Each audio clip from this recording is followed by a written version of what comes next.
안녕하세요. 잠수 책방 여러분, 책방책의 그냥 아저씨입니다. 벌써 날씨가 너무너무 더워지고 있죠. 모두 다 건강하시고 무탈하시길 바라겠습니다. 오늘 읽어드릴 책은 지난번 현진건님이 또 대표작이라 할 수 있는 현진건의 빈처입니다. 가난할 빈, 가난한 아내. 아무튼 더운 여름에 듣기 딱인 제품인 것 같아요. 빈처. 이거 듣고 최대한 졸리게 읽을 테니까 숙면 취하시기 바라겠습니다. 현진건 빈처. 그것이 어찌 없을까?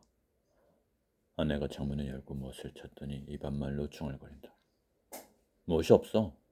나는 우두커니 책상머리에 앉아서 책장만 뒤적뒤적 하다가 물어보았다. 모부된 저 고리가 하나 남았는데.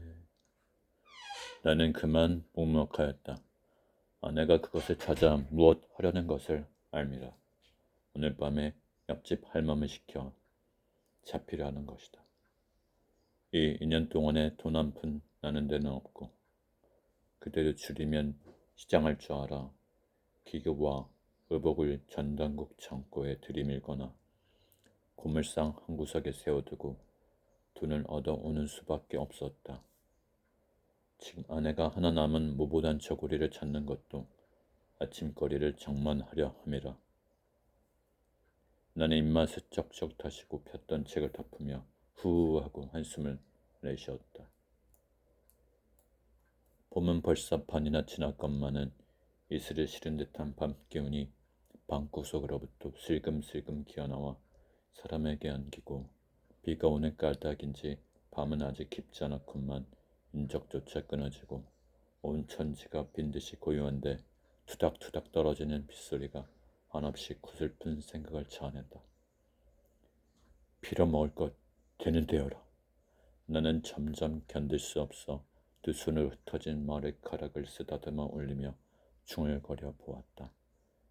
이 말이 더욱 처량한 생각을 일으킨다. 나는 또 한 번 후 한숨을 내쉬며 왼팔을 베고 책상에 쓰러지며 눈을 감았다. 이 순간에 오늘 치는 일이 불현듯 생각이 난다. 늦게야 점심을 마치고 내가 막 걸련 한개를 피워 물적에 한성은행 다니는 티가 01이라고 놀라왔었다. 친척은 다 멀지 않게 살아도 가난한 꼴을 보이기도 싫고 찾아갈 적마다 무엇을 끼어내라고 조르지도 아니하였건만 행여나 무슨 구차한 소리를 할까 봐서 미리 방패막이를 하고 눈살을 찌푸리면 듯하여 나는 발을 끊고 따라서 찾아오는 이도 없었다. 다만 이 티는 춘수가 가까운 까닭인지 자주 우리를 방문하였다. 그는 성실하고 공순하며 소소한 수사에 슬퍼하고 기뻐하는 인물이었다. 동년배인 우리들은 늘 친척 간의 비교거리가 되었었다. 그리고 나의 평판이 항상 좋지 못했다. 티는 돈은 알고 위인이 진실해서 그 애는 돈푼이나 모을 것이야. 그러나 K, 내 이름은 K는 아무짝에도 못 쓸 놈이야. 그 찰난 언문 섞어서 뭐라고 끄적거려 놓고 제 주제에 무슨 조선의 유명한 문학가가 된다니 실업이하는 놈. 이것이 그네들의 평판이었다. 내가 문학인지 무엇인지 하는 소리가 깔딱없이 그네들의 비위를 트는 것이다. 더군다나 나는 그네들의 생일이나 혹은 대사 때 돈 한 푼이 이렇다는 일이 없고 티는 소위 착실히 돈벌이를 하여 가지고 국수밥 소리나 보조를 하는 까닭이다. 얼마 안이 되어 티는 잘 살 것이고 걔는 거지가 될 것이니 두고 보아. 오촌당숙은 이런 말씀까지 하였다 한다. 입 밖에는 아니내어도 친부모 친형제까지라도 심중으로는 다 이렇게 생각할 것이다. 그래도 부모는 달라서 화가 나시면 네가 그리하다가는 말경의 비렁뱅이가 되고 말 것이야 라고 구중은 하셔도 사람이란 뜻법 모르느니라 그런 사람은 또 그렇게 되느니라 하시는 것이 스스로 위로하는 말씀이고 또 며느리를 위로하는 말씀이었다. 이것을 보아도 하는 수 없는 놈이라고 단념을 하시면서 그래도 잘 되기를 바라시고 축원하시는 것을 알겠더라. 여하간 이만하면 티의 사람됨을 가히 알 수가 있다. 그러고 그가 우리 집에 올 것 같으면 지어서 쾌활하게 웃으며 힘써 자미스러운 이야기를 하였다. 단둘이 고적하게 그날을 보내는 우리에게는 더할 수 없이 반가웠었다. 오늘도 그가 활발하게 집에 쑥 들어오더니 신문지에 싼 기름한 것을 이것봐라 하는 듯이 마루 위에 올려놓고 분주히 구들끈을 끄른다. 이것은 무엇인가? 나는 물어보았다. 제철 양산이야요. 쓰던 것이 벌써 다 낡았고 또 살이 부러졌다나요. 그는 구두를 벗고 마루에 올라서며 나온 웃음을 참지 못하여 벙글벙글하면서 대답을 한다. 그는 나의 아내를 보며 돌연히 아주머니 좀 구경하시렵니까? 하더니 싼 정이와 집을 벗기고 양산을 펴 보인다. 흰빛한 바탕에 두어 가지 메아리를 수놓은 양산이었다. 검정이는 좋은 것이 많아도 너무 칙칙해 보이고 회색이나 누렁이는 하나도 그것이야 싶은 것이 없어서 이것을 신걸요. 그는 이것보다 더 좋은 것을 살 수가 있나 하는 뜻을 보이려고 애를 쓰며 이런 발명까지 한다. 이것도 퍽 좋은데요. 이런 칭찬을 하면서 양산을 펴들고 이리저리 홀린 듯이 들여다보고 있는 아내의 눈에는 나도 이런 것을 하나 가졌으면 하는 생각이 역력히 보인다.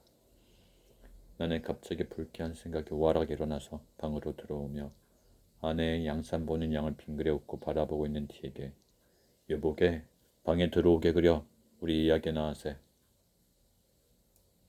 티는 따라 들어와 물가 폭등에 대한 이야기며 자기의 월급이 오른 이야기며 주권을 몇 주 사두었더니 꽤 이익이 남았다든가. 이번 각 은행 사무원 경기회에서 자기가 우월한 성적을 얻었다든가 이런 것 저런 것 한참 이야기하다가 돌아갔었다. 티를 보내고 책상을 향하여 짓던 소설의 결미를 생각하고 있을 즈음에 여보, 아내 떠는 목소리가 바로 내 귀 곁에서 들린다. 핏기 없는 얼굴에 살짝 붉은 빛이 돌며 어느 곁에 내 곁에 바싹 다가 앉았더라. 당신도 살도리를 좀 하셔요. 나는 또 시작하는구나 하는 생각이 번개같이 머리에 번쩍이며 불쾌한 생각이 벌컥 일어난다. 그러나 무엇라고 대답할 말이 없어 묵묵히 있었다. 우리도 남과 같이 좀 살아보아야지요. 아내가 뒤 양산에 단단히 자극을 받은 것이다. 예술가의 첫 노릇을 하려는 독특한 결심이 있는 그는 좀처럼 이런 소리를 입 밖에 내지 아니하였다. 그러나 무엇에 상당한 자극만 받으면 참고 참았던 이런 소리를 하게 되는 것이다. 나도 이런 소리를 들을 적마다 그럴 만도하다는 동정심이 없지 아니하나 심사가 어쩐지 좋지 못하였다. 이번에도 그럴 만도하다는 동정심이 없지 아니하되 또한 불쾌한 생각을 억제하기 어려웠다. 잠깐 있다가 불쾌한 빛을 드러내며 급작스럽게 살도리를 하라면 어찌할 수가 있어. 차차 될 때가 있겠지. 어이구 찰찰한 말씀 그만두구려 어느 천년에. 아내의 얼굴에 붉은 빛이 짙어지며 전에 없던 흥분한 어조로 이런 말까지 하였다. 자세히 보니 두 눈에 은은히 눈물이 개었더라. 나는 잠시 멍멍하게 있었다. 성낸 불길이 처받쳐 올라온다. 나는 참을 수가 없다. 맞벌이꾼한테 시집을 갈 것이지 누가 내게 시집을 오랬어. 저 따위가 예술가의 처가 다 뭐야. 사나운 어조로 몰풍스럽게 소리를 꽥 찔렀다. 에그 살짝 얼굴빛이 변해지며 어이없이 나를 보더니 고개가 점점 수그러지며 한 방울 두 방울 방울방울 눈물이 장판 위에 떨어진다. 나는 이런 일을 가슴에 그리며 그래도 내일 아침거리를 장만하려고 옷을 찾는 아내의 심정을 생각해 보니 말할 수 없는 슬픈 생각이 가을 바람과 같이 설렁설렁 심고를 분지르는 것 같다. 쓸쓸한 빗소리는 굵었다 가늘었다 의연히 적적한 밤 공기에 더욱 처량히 들리고 그 어루만진 등빛 속에서 비추는 불빛은 구름에 가린 달빛처럼 우는 듯 조는 듯 그쳐 여도산 몇 권 양측의 표적이 긁어사가 번쩍거린다. 장 앞에 초연히 서 있던 아내가 무엇이 생각이 났는지 고개를 끄덕끄덕하며 들릴 듯한 말을 목안의 소리로 옳지 참 그날 찾았소. 아니야요. 벌써 저 인천 사시는 형님이 오시던 날. 아내가 애써 찾던 것도 벌써 전당포에 고운 먼지가 앉았구나. 종지 하나라도 차근차근 알아곳 않는 아내가 그것을 잡혔는지 아니 잡혔는지 모르는 것을 보면 빈곤이 얼마나 그의 정신을 물어뜯었는지 가히 알겠다. 한참 동안 서로 아무 말이 없었다. 가슴이 어째 답답해지며 누구하고 싸움이나 좀 해보았으면 소리껏 고함이나 질러 보았으면 실컷 울어보았으면 하는 일종 이상한 감정이 부글부글 피어오르며 전신의 이가 스물스물 기어다니는 옷이 어째 몸에 끼어 견딜 수가 없다. 난 이런 감정을 노골적으로 드러내며 점점 구차한 삶의 실증이 나서 못 견디겠지? 아내는 무엇을 생각하는지 모르게 정신을 잃고 섰다가 그 개슴츠레한 눈이 둥그레지며 네? 어째서요? 뭘? 그렇지. 실은 생각은 조금도 없어요. 이렇게 말이 오락가락함을 따라 나는 흥분의 도가 점점 짙어간다. 그래서 아내가 떨리는 소리로 어째 그런 줄 아셔요? 하고 발문한 적에 나는 숙맥으로 알어? 라고 격렬하게 소리를 높였다. 아내는 살짝 분한 눈빛이 눈에 비치어 물끄러미 나를 들여다본다. 나는 괘씸하다는 듯이 흘겨보며 그러면 그건 모를까? 오늘날까지 잘 참아오더니 이제는 점점 기색이 달라지는 걸 뭐. 물론 그럴 만도 하지만은 이런 말을 하는 내 가슴에는 지난 일이 활동사진 모양으로 얼른얼른 나타난다. 6년 전에 그때 나는 16세이고 저는 18세였다. 그러니까 지금 22살인데 이렇게 나이 든 사람들 같아요. 22살인데 어지러지라네. 우리가 결혼한 지 얼마 아니 되어 지식에 목마른 나는 지식의 바닷물을 얻어 마시려고 표현이 집을 떠났었다. 광풍에 나부끼는 버들림 모양으로 오늘은 지나 내일은 일본으로 글로 다니다가 금전의 탓으로 지식의 바닷물도 신 마셔 보지도 못하고 반 거들충이가 되어 집에 돌아오고 말았다. 내게 시집올 때는 방글방글 피려는 꽃봉오리 같던 아내가 어느 결에 기울어가는 꽃처럼 뒷밤에 선연한 빛이 스러지고 이마에는 벌써 두어금 가는 줄이 그리워졌다. 18살, 20살인데 벌써 주름이 얼마나 못 먹었으면 참. 처가덕으로 집간도 장만하고 세간도 얻어 우리는 소위 살림을 하게 되었다. 처음에는 그럭저럭 지냈었지만은 한 푼 나는 데 없는 살림이라 한 달 가고 2달 갈수록 점점 곤란해질 따름이었다. 나는 볼 수 없는 독소와 가치 없는 장작으로 해가 지고 날이 새면 쌀이 있는지 나무가 있는지 망연케 몰랐다.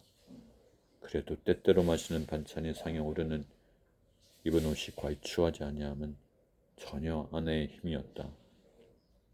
전들 무슨 벌이가 있으리요.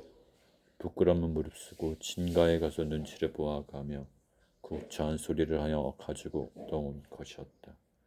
그것도 한두 번 말이지 장구한 세월에 어찌 늘 그럴 수가 있으랴. 말경에는 아내가 가져온 세간과 의복에 손을 대는 수밖에 없었다. 잡히고 파는 것도 나는 아른 채도 아니었다. 그가 애를 쓰며 퉁명스러운 옆집 할머니에게 돈푼을 주고 시켰었다. 이런 고생을 하면서도 그는 나의 성공만 마음속으로 깊이 믿고 빌었었다. 어느 때에는 내가 무엇을 짓다가 마음에 맞지 아니하여 쓰던 것을 집어넣어주고 화를 낼 적에 왜 마음을 조급하게 잡수셔요? 저는 꼭 당신의 이름이 세상에 빛날 날이 있을 줄 믿어요. 우리가 이렇게 고생을 하는 것이 장래에 잘 될 근본이에요. 하고 그는 스스로 흥분되어 눈물을 흘리며 나를 위로한 적도 있었다. 내가 외국으로 돌아다닐 때 소위 신풍조에 뛰어 까닭없이 구식 여자가 싫어졌다. 그래서 나의 일찍이 장가든 것을 매우 후회했다. 어떤 남학생과 어떤 여학생이 서로 연애를 주고받고 한다는 이야기를 들을 적마다 공연히 가슴이 뛰놀며 부럽기도 하고 비감스럽기도 하였다. 그러나 낯살이 들어갈수록 그런 생각도 없어지고 집에 돌아와 아내를 겪어보니 의외의 그에게 따뜻한 맛과 순결한 맛을 발견하였다. 그의 사랑이야말로 이적 사랑이 아니고 헌신적인 사랑이었다. 이런 줄을 점점 깨닫게 될 때 내 마음이 얼마나 행복스러웠으랴. 밤이 깊도록 다듬이려다가 그만 옷 입은 채로 쓰러져 고나게 자는 그의 파리한 얼굴을 들여보며 나에게 위안을 주고 원자를 주는 천사여 하며 감격히 극하여 눈물을 흘린 적도 있었다.